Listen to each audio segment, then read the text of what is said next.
Hello YouTube. Then I'm just gonna bring you a quick video, just briefly going over my build, as well as mentioning some stuff. But more importantly, this video is gonna be focusing on the Chain Lightning and Thunderbolt Overload build, how to scale defense on the builds, how to move forward into late game of the builds, and just like, things like that. So, the first thing, this is what my build is currently looking like. I've swapped in a shield now, instead of using a second one, to add some defense. And I have bought myself a burst activation, which is quite nice. I was a bit worried about burst activations with like a Salt River Helm, but in actuality, the way that it like works and stuff is way better than expected. So let me just briefly talk about it. And as you can see, this is my max res is pretty fucking decent.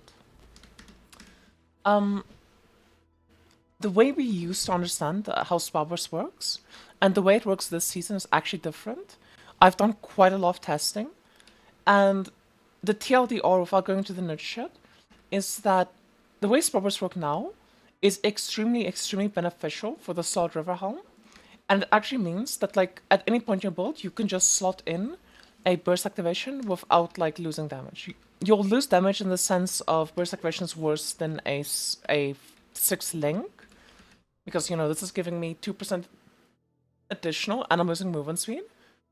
But if I instead had like electric punish, if I instead had like electric overload, I would be gaining 30% additional.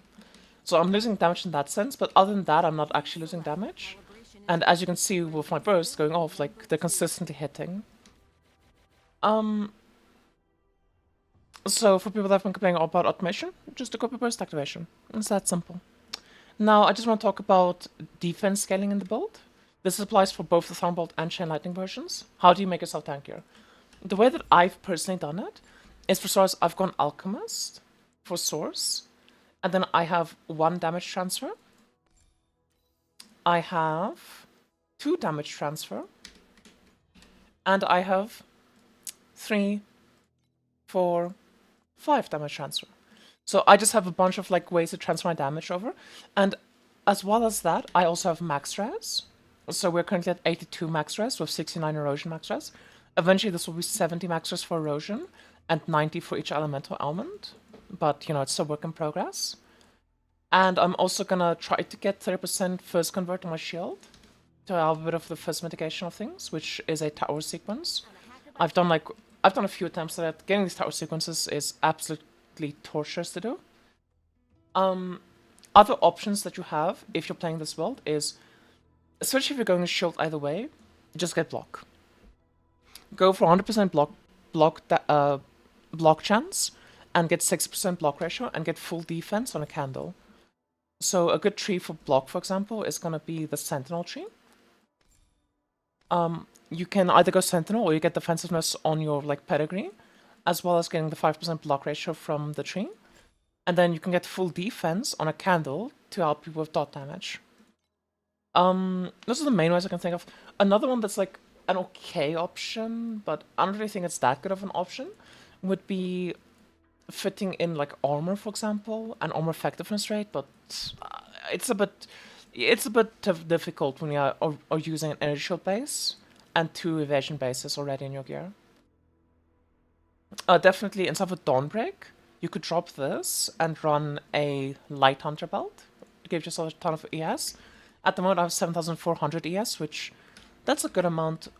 I think I'll have more of my endgame set up eventually, but I gotta farm currency first and not spend 10,000 FE buying this instead of spending like 3k and just getting 1 of minus damage, which would have been way smarter. But I wanted that red number because I'm stupid. So let me just talk a bit about Chain Lightning and Thunderbolt and like scaling these skills, as well as setting up your tree. So this is where the Spellburst thing that I discovered came into play. As you can see right now, I only have 8 Spellbursts instead of the 12 I used to have. 8 is a bit low, but getting Beacon on the amulet is just absolutely torturous. You don't really need to min-max your Spellbursts anymore. Each Spellburst is essentially just adding hits per second. So the way that Spellburst works is like you can just see max Spellburst as a as being equivalent to cast speed. Like if you add 2 Spellbursts this build, it's the same thing as just adding fucking a bunch of attacks cast speed to the build. It just increases the amount of times you attack per second. And there's a few ways to get decent Spellbursts in, which I would definitely consider. So this is something I've been trying to save up for, but like I just never buy it. I just always find something else to buy first for some reason. Definitely get this Dual Kismet for 4 Spellbursts. You do want to get crit capped out, or you want to find a source of lucky crit, which isn't too bad to do once you do the Mega Swap. This 4 Spellbursts is gonna just give you like 6 attacks per second or something. It's really, really, really good. You can get Beacon on your amulet eventually. I only have +1 right now. I think I'm gonna drop the +1 from the belt for like a different mod eventually. And then I'll get +2 from Magister. +1 from Magister. And I'll have +1 on my slates. That's my idea. I think 12 is like a good amount to have in like the endgame setup. With Spellbursts and like a decent amount of decks and stuff, I should be attacking in the range of like 20 to 24 times per second. Like I could technically math it out and stuff to have the exact number, but based off other people's testing, like I think 20 to 24 is about how many times per second you would be hitting, which is very, very good. That is extremely, extremely good. And then beyond that, you can just scale damage. You can use a blending affix to scale damage. You don't need to force yourself into Goddess of Knowledge anymore. You can still go Goddess of Hunting, which is a better tree. You don't need to get Beacon on your pedigree. You can still get like damage on your pedigree. So overall, just a very nice discovery. Now, all of this logic applies perfectly to Thunderbolt Overload. So if you're playing Thunderbolt Overload, a lot of people have been struggling getting like a good 2-mod pedigree with 3 Redstone Stone. You can just go Goddess of Hunting. You don't need to go Goddess of Knowledge with Beacon. With like the new discovery about how Spellburst works. You can go Goddess of Knowledge, Goddess of Hunting. You take 3 birds, 1 stone here. One of your trees, you need Magister. You need Marksman in one of your trees. And you need Assassin. And you need Magister, right? So your 4 trees are kind of already used up on TBO. But you can pretty much get anything in your pedigree. You can get Source plus a damage mod, you can get Off the Beam Track and damage mod, and go either Mega Stacking or go Auras. You have quite a few options for that build, which is going to be quite nice. Chain Lightning has less damage than Thunderbolt Overload. It's a worse skill. Thunderbolt Overload is an absurdly powerful skill that has a lot of damage scaling. But you can use an extra tree on Chain Lightning for defense. Like, I have Alchemist, which is a completely defensive tree, rather than Marksman, which would be pure damage. So there's some benefits to it, but also Marksman is just a very, very good tree. You get some dex in Marksman, you get evasion per dex, you get parabolic splits. It's a very, very powerful tree. So it's definitely not a loss at all to go in there. But anyway, I think that's just a brief overview of talking about the builds. Definitely try out Burst Activation if you haven't been using it with Salt River yet. It feels amazing. I will say, 8 Spellburst does not feel that good right now for me. Like, it's fine. I did a test already. I'm hitting about 15 times or 16 times per second right now, which, 16 times per second is very good to hit. But I'm way more excited for when I'm hitting like 25 times a second in the later game setup.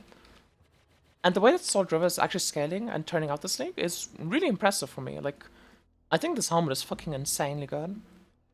I have been contemplating between Salt River and Surging Inspiration. So let me quickly talk about the differences between them. Surging Inspiration has a lower floor of entry, as in when you equip Surging Inspiration, you will immediately get a big boost of damage.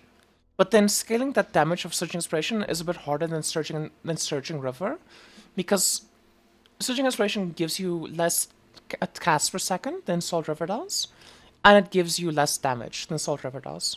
So overall, you'll have more damage of Salt River, but there's some big benefits of Surging Inspiration that I really, really like. The one big thing is, if I'm buying a Dual Kismet that forces me into, +2 Spellbursts, that's minus a Dual Kismet, which you won't make up this Dual Kismet's damage at all with Surging Inspiration. Like, there's no Dual Kismet that gives you as much damage as Purge River does for Salt River. But with the current prices of Undetermined Fates this league, it's actually very, like, tough to get your dual kismets up and running. I mean, actually, the prices have gone down a lot. Last I checked, these were 5k each. Them being 3k each is a lot better, a lot more, like, manageable, which is kind of nice for Salt River. And another big benefit of Surging is you don't need to go the Magister tree, because you don't need place save, which means you can go a second tree. There's no really insane damage tree that you can go, though. All your trees would be defensive, and Magister as a tree is actually quite defensive, while also giving a lot of damage. So it's actually just a very, very powerful tree in my opinion. Like, having Energy Show and Kill just feels incredible. But yeah, being able to drop Magister for, like, for example, going Alchemist plus Lich is quite a nice boon. You know, that is quite a nice option, so you can definitely consider Searching Inspiration. Just some pitfalls for Searching Inspiration, because I'm getting very sick of people asking me about it. Don't use Play Safe.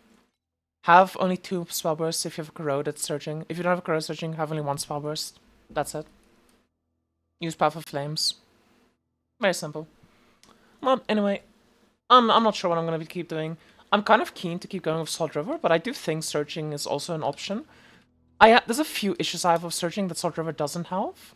The main thing is Salt River is just as more consistent, and it has a better end game in my opinion. It has a much higher ceiling, it has much more end game potential, but, you know, you equip Searching Inspiration, you just get a massive boost initially. This, you kind of have to work for that boost. But anyway, I think that's going to be all from me for today, YouTube. I hope you guys have a lovely day further. And please leave a like, comment, subscribe. If you have any questions about the build, just let me know. And bye, YouTube. Bye, YouTube. Bye.